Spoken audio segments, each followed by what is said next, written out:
महाभारताच्या युद्धाच्या वेळी अर्जुनाने भीष्माचार्यांना बाणाच्या शय्येवरती झोपवलं.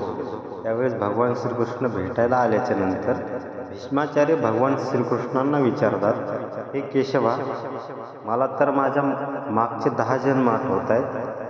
त्या 10 जन्मामध्ये अशी मी कुठलीच गोष्ट केली नाही, तरीसुद्धा माझ्या वाट्याला हे दुःख का आलेले की हा त्रास मला सहन करावा लागतो. एवढे बाण माझ्या अंगामध्ये घुसलेले, हे कशामुळं झालं?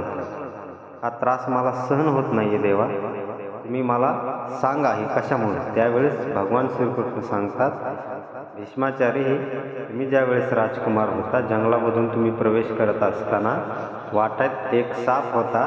तो साप कोणाला चावल म्हणून तुम्ही तो साप धरला आणि बाजूला फेकला. बाजूला फेकल्याच्या नंतर तो साप एका काट्यावरती पडला, काट्याच्या झुडपामध्ये पडला आणि तो साप जसा जसा बाहेर निघण्याचा प्रयत्न करेल तसं तसे काटे त्याच्या अंगामध्ये टोचू लागले.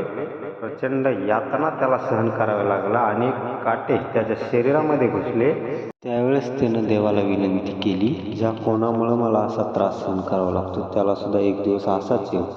भगवान श्रीकृष्ण सांगतात, तुमचं या जन्मात नाही, पण तुम्ही ज्यावेळेस द्रौपदीचं वस्त्रहरण होऊ लागलं त्यावेळेस भीष्माचार्य तुम्ही समोर होता आणि ते तुम्ही डोळ्यानं पाहिलं, पण एक शब्दही तुम्ही बोलले नाही, म्हणून हे सगळं तुमच्या वाटेला आलेलं आहे.